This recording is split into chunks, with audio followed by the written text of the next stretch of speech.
integration, we had the Negro League. That's right. You understand?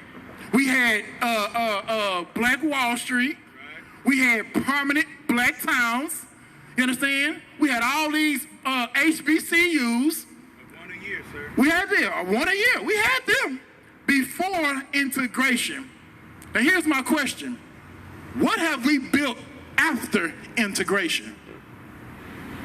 That's Sister shaking her head. Right. I'm gonna go out on a limb and assume that's it. That means nothing, right? Yeah, that means nothing. That means nothing. We haven't built nothing outside of integration. Nothing. Right. But this is the freest we've ever been. Right. I mean, we got Dr. Martin Luther King. Good night, brother. How we have Dr. Martin Luther King and ain't built nothing after integration? Good night, brother. How do we have Jesse Jackson and Al Sharpton and we haven't built anything after integration? Let me tell you something. The Bible says that you cannot build on another man's foundation. That's right. Black man, you cannot build anything on your oppressor's territory. Right. Never. Because everything we built, they tore it down. Good night. And then they come around and tell you, black man, you don't ever want to build nothing. Why the black people ain't building up communities? Y'all got all this money. Why y'all not building up the communities? Nigga, the last time we built up a community, you burnt it to the ground.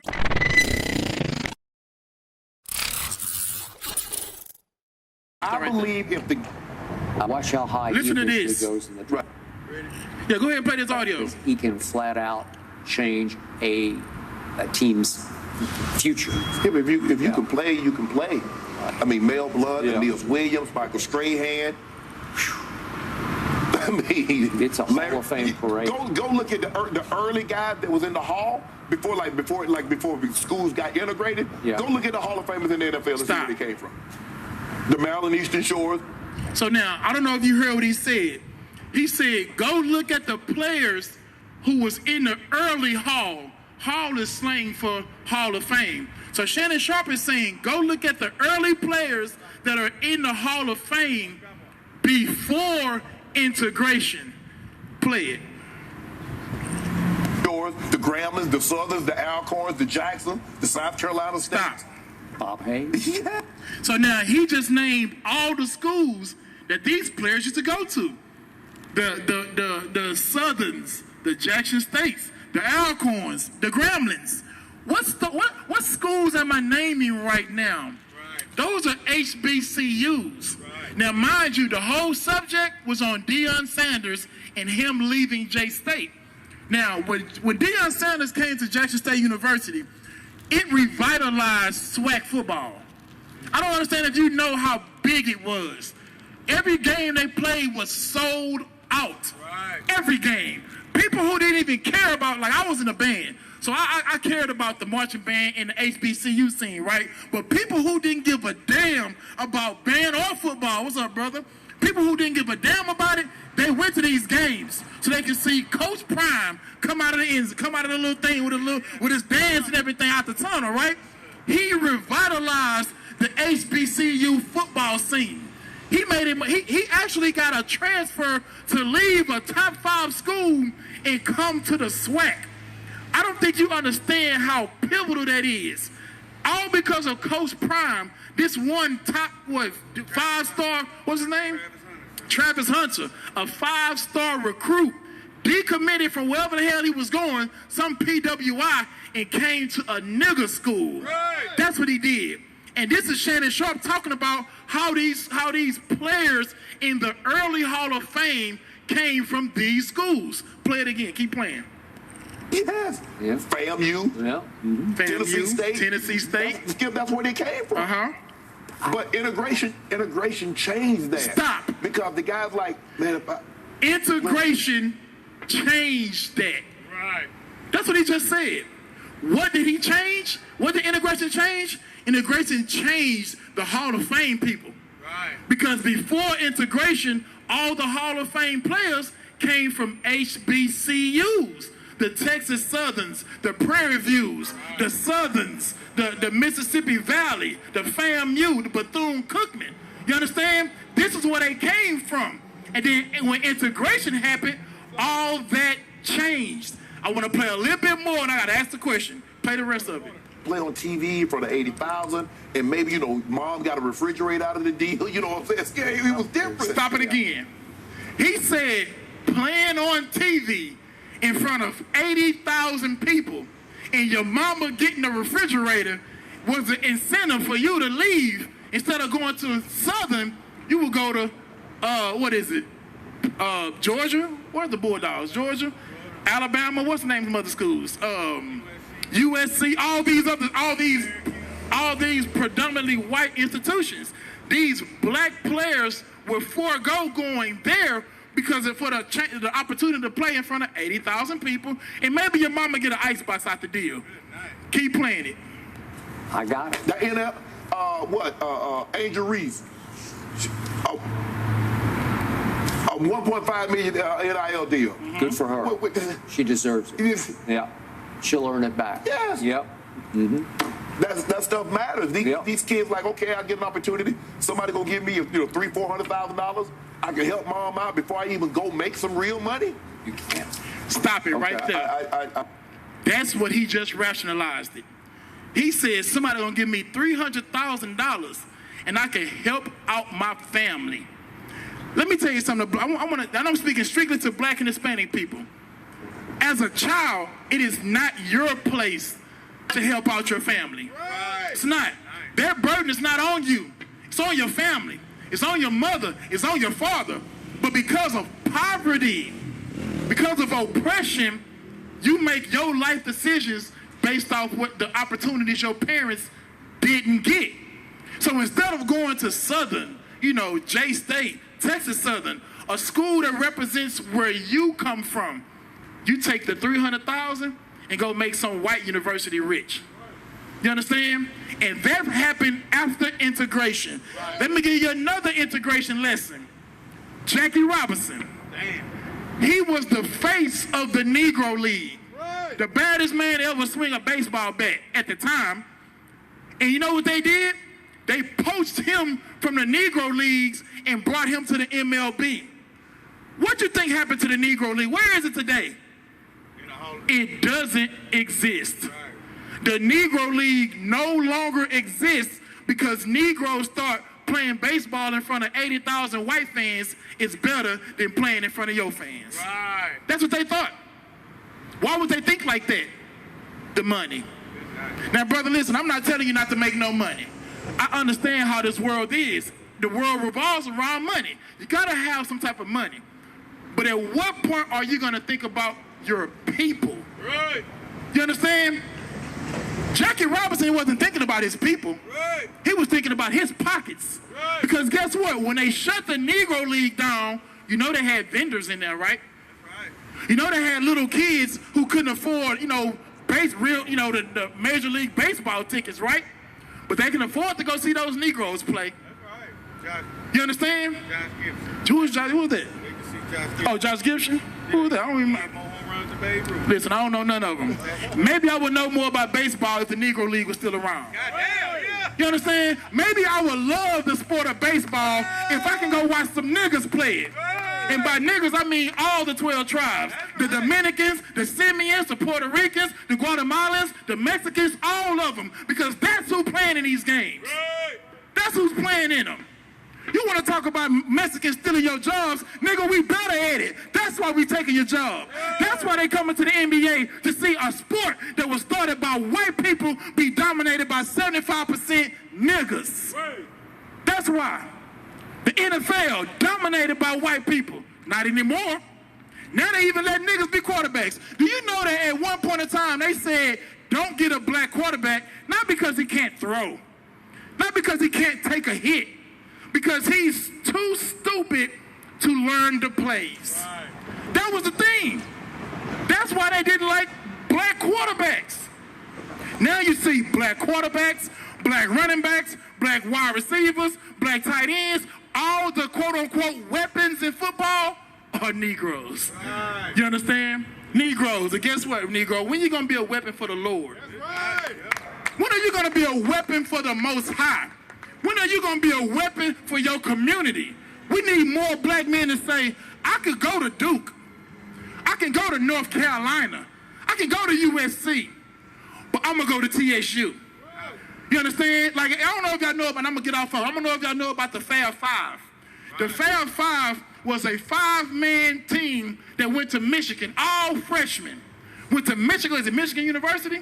Michigan University. And they started a all-freshman class, which was 5 black players. And guess what? The Fab Five is famous. Right. The Fab Five changed the landscape of basketball in general. Not just college basketball. I'm talking basketball in general. Have you seen the 50s basketball? Right. You see how far them shorts come up? If a nigga went to kick a ball, you would see a sack. Right. That's how these shorts was. Good night. Yeah. These shorts is high there, brother. Listen, let me tell you something. Draws are longer than the shorts the basketballs were played in back then. Right. You understand? The Fab Five made it popular to have longer shorts. You know what else made it popular? Black socks. Right. They made, like, let me tell you, this is how white basketball used to be. Black socks was considered a no-go. Right. Like, black socks, what do you got black socks on? What is that? Right. That was considered a no-go. These brothers made wearing black socks popular and trendy. And guess who make black socks now? Nike. Right. You understand? That's what the power of black men had to do. That's right. You understand? And here's the thing: they didn't even win it. These were losers. Right. They made it to the championship game twice, right? Lost both of them. Know what I'm saying? Chris Webber still horrified of the timeout situation. No timeout. But here's what I'm saying. This is the point I'm making. What if the Fab Five would have went to Southern? What if the Fab Five would have went to FAMU? What if the Fab Five would have went to Texas Southern? That would have brought way more exposure to the black and Latino community. You come out of Jalen Rose. That's right. You come out of Chris Webber. Right. You came from the slums. You came from the street. But instead of showing a nigga that was growing up like you that you can do it in your own town, you left and joined them. Right. That's integration. Right. That's integration. That's what Shannon Sharp was talking about when integration changed. So now I said I had all this to say because I had a question. Before integration, we had the Negro League. That's right. You understand? We had Black Wall Street. Right. We had permanent black towns. You understand? We had all these HBCUs. One a year, sir. We had them. One a year. We had them before integration. Now here's my question. What have we built after integration? That's just shaking her head. Right. I'm gonna go out on a limb and assume that's it. That means nothing, right? Yeah, that means nothing. That means nothing. We haven't built nothing outside of integration. Nothing. Right, right. But this is the freest we've ever been. Right. I mean, we got Dr. Martin Luther King. Good night, brother. How we have Dr. Martin Luther King and ain't built nothing after integration? Good night, brother. How do we have Jesse Jackson and Al Sharpton and we haven't built anything after integration? Let me tell you something. The Bible says that you cannot build on another man's foundation. That's right. Black man, you cannot build anything on your oppressor's territory. Right. Never. Because everything we built, they tore it down. Good night. And then they come around and tell you, black man, you don't ever want to build nothing. Why the black people ain't building up communities? Y'all got all this money. Why y'all not building up the communities? Nigga, the last time we built up a community, you burnt it to the ground. Right.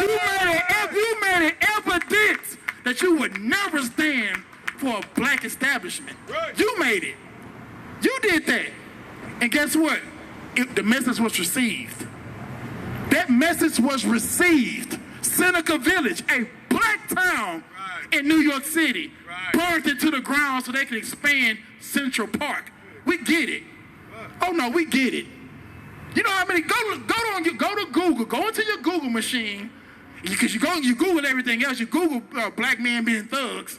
You Google that. You Google what to do when a black man walks in the same side of the street as you. You will go Google that. How about you put in your Google machine the amount of cities that were flooded intentionally to expand white towns? There are lakes to this day.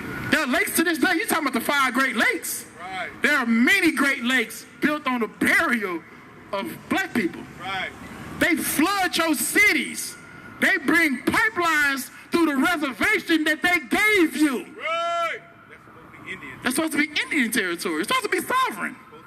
It's supposed to be sovereign. That's what they say. But they give you this reservation after taking your land, give you this small acre, now saying, we want to run a pipeline through it. Damn. The message is loudly received. You would not tolerate anybody building on your foundation. Right. You won't.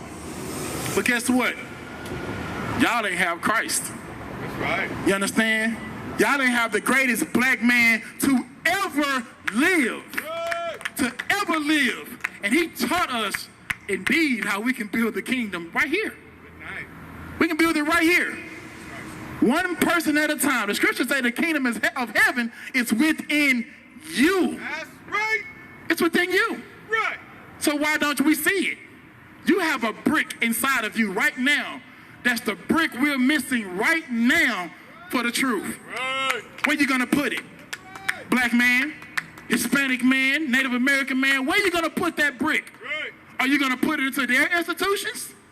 Or are you gonna put it into some black men who stand for black people? Right. I mean, would die for black people. Right. That's what your religion is supposed to inspire you to do.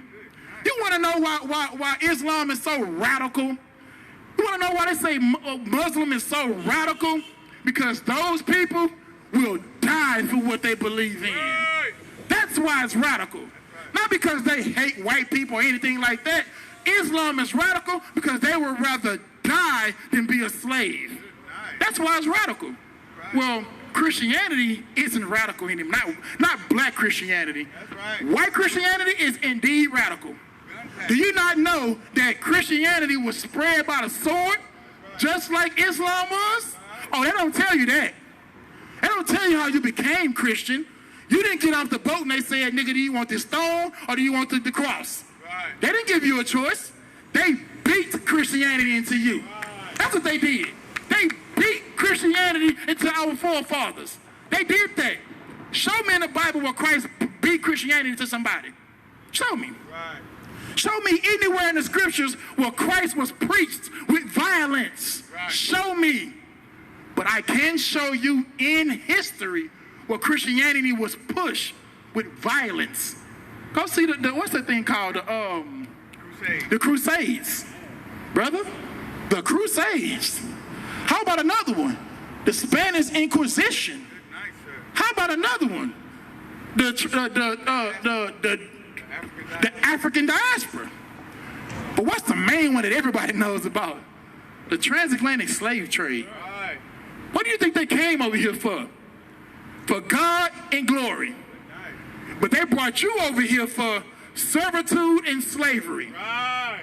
Yet you think after 400 years, the religion they gave you is going to be the foundation that you stand on to get out of hell? Night. Brother, it does not work like that. That's right. That's not how a revolution starts. That is not practical knowledge. It's not. And Christ had practical knowledge. Christ put his faith in his brethren. He told them, you would do greater works. Right. They wasn't born from no immaculate conception. They wasn't born from the house of David. Right. They wasn't a son of the living God. Right. They didn't get resurrected. They didn't walk on, well, they did, someone walked, one walked on water. He didn't start it though. That nigga walked on water with permission. You know what I'm saying? He dare not do it on his own. You know what I'm saying? But Christ told them, you would do greater works than I. That's right. Christ put his faith in his brothers. Right. What your brothers doing? Right. What are you doing? Working on his next trap album? Good night. Working on the next drill song? Right. What faith are you putting into your people? Right. Well, I know what my brother's doing. My brother's giving up every Saturday of their goddamn life to come to the streets and talk to their people. Right. That's what my brother's doing. Why? Because that's what the brothers in the Bible did. That's what the Bible told them to do. We out here standing on a pulpit of wood, you find that in Nehemiah. That's right.